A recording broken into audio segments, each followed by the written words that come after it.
Olá, meu nome é Brenda, sou uma mulher parda, de olhos castanhos e cabelos castanhos longos e ondulados. Estou vestido um conjunto de alfaiataria amarelo. Estou sentada em uma poltrona e atrás de mim há uma parede com objetos que fui colecionando ao longo da vida. E é daqui, cercada por pedaços da minha história, que eu digo a vocês: bem-vinda ao Mar Adentro. Dinalva, solta a vinheta!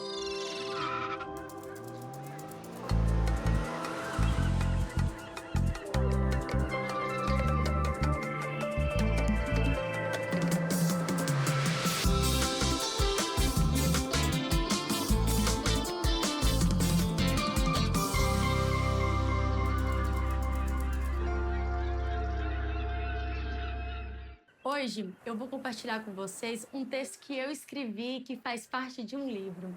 O livro se chama O Poder Feminino, a Essência Transformadora. Ele reúne história de mulheres, cada uma apresentando a sua trajetória a partir do que considera mais significativo.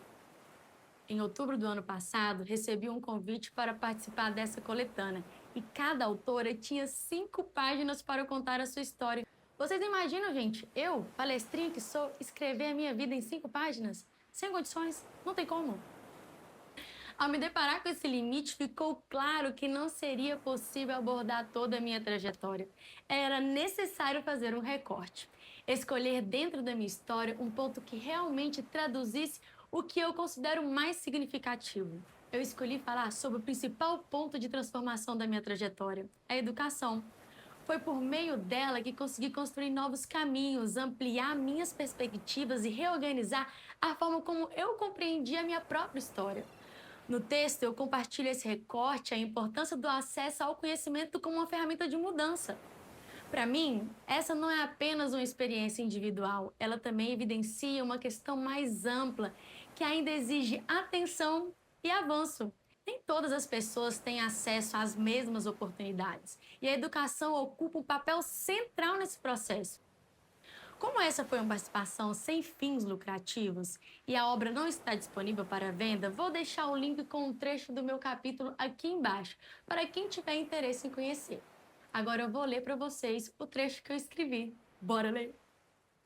Eu pensava que era pressa. Escrevo para organizar o que por muito tempo foi confusão.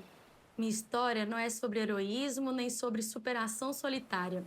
É sobre aprender a dar nome ao que doía, entender que a pressa que me acompanhou desde a infância tinha raízes mais profundas do que eu imaginava. Cresci com poucos acessos, sem conhecer o diagnóstico de TDAH, acreditando que a sensação constante de atraso era uma falha pessoal. Só mais tarde compreendi que ali se misturavam camadas, o contexto social em que nasci e o funcionamento do meu cérebro. Esse texto é sobre esse percurso, sobre a menina que fui, a mulher que me tornei e o lugar que a educação ocupou entre uma e outra. Quando tento lembrar da menina que fui, o que vem primeiro não é um rosto, mas um movimento. Muitos pensamentos correndo ao mesmo tempo, como se houvesse em mim uma urgência silenciosa, aquela que só muitos anos depois eu aprenderia a nomear. Eu vivia apressada, tentando acompanhar algo que não entendia de onde vinha. Minha mente era inquieta, sempre desejando algo novo. Isso me tornou curiosa, pois a definição simples das coisas não me bastava. Eu queria compreender tudo minuciosamente. Porém, essa inquietação vinha acompanhada de muita ansiedade e de um desejo de perfeição imediata. Mas se há algo que aprendi com tudo isso, é que a educação transformou a minha vida. Ela me resgatou de uma mente perdida e deu sentido às minhas dúvidas, oferecendo o poder mais precioso de todos, o conhecimento.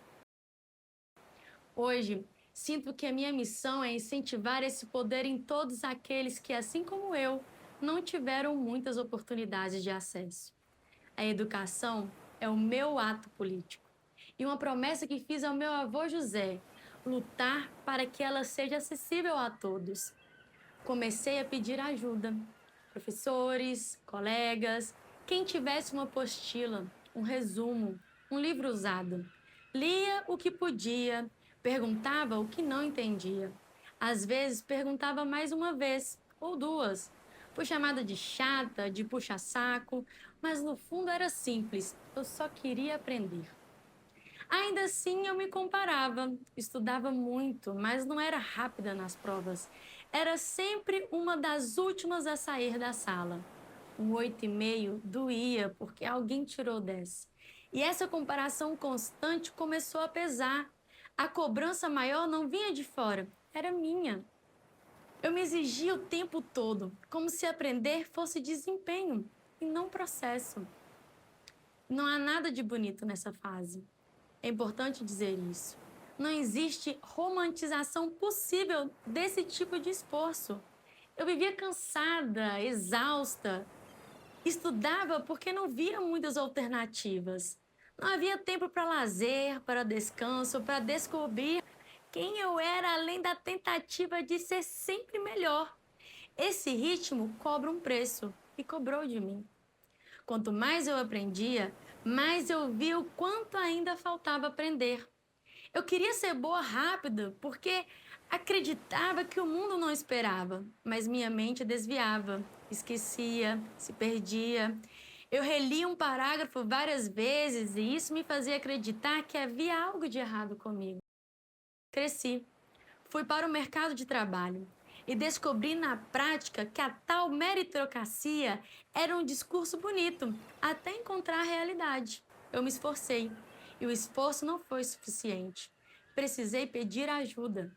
E quando houve quem dissesse que eu só tinha conseguido algo por dó, aquilo me abalou profundamente. Meu corpo seguiu. Minha autoestima ficou para trás. Quando comecei a trabalhar com temas mais complexos, especialmente na área que escolhi seguir, senti o peso de ter que aprender rápido demais. E aprender rápido, para mim, sempre significou falar rápido, escrever rápido, pensar antes mesmo de terminar de formular. Minha fala atropelava minhas ideias. Minha escrita muitas vezes saía antes de eu conseguir organizá-la. Eu sabia o que queria dizer, mas o caminho até a expressão nem sempre se formava no mesmo ritmo. Houve dias em que eu quis desistir. Eu chorava achando que não conseguiria acompanhar, que seria vista como incapaz. Aprendi aos poucos que o tempo não é o mesmo para todo mundo e que respeitar o meu tempo não é aceitar menos de mim, é me permitir existir enquanto aprendo. Ser boa em algo não acontece na pressa, acontece na constância. E sem romantizar, foi difícil, ainda é. Mas eu permaneço, porque agora eu sei como permanecer. A depressão chegou nesse período, não por falta de capacidade, mas pela exaustão de tentar corresponder o tempo todo ao que eu acreditava que esperavam de mim. Eu não queria que a minha história fosse lida pela lente da piedade, nem reduzida ao esforço. Então busquei ajuda, psiquiatra, terapia, silêncio e pausa. Foi nesse processo que o nome apareceu para aquilo que eu vinha tentando entender sozinha desde criança. Transtorno do déficit de atenção com hiperatividade. TDAH, tipo combinado. Não foi um rótulo, foi um mapa, uma explicação, uma reorganização da minha história desde o começo. No início, tive receio de ser reduzido ao diagnóstico. Hoje entendo que ele não me define, apenas me explica. É importante dizer que tive sorte no caminho.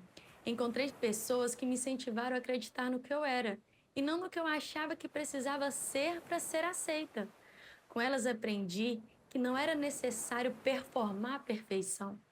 Aprendi a ouvir, a partilhar, a conviver com diferenças e, principalmente, a reconhecer as minhas, sem vergonha. Elas me ensinaram que empatia é prática, que consciência de classe se demonstra no gesto e que acesso não é favor, é direito. Ainda há quem precise aprender a conviver com o diferente.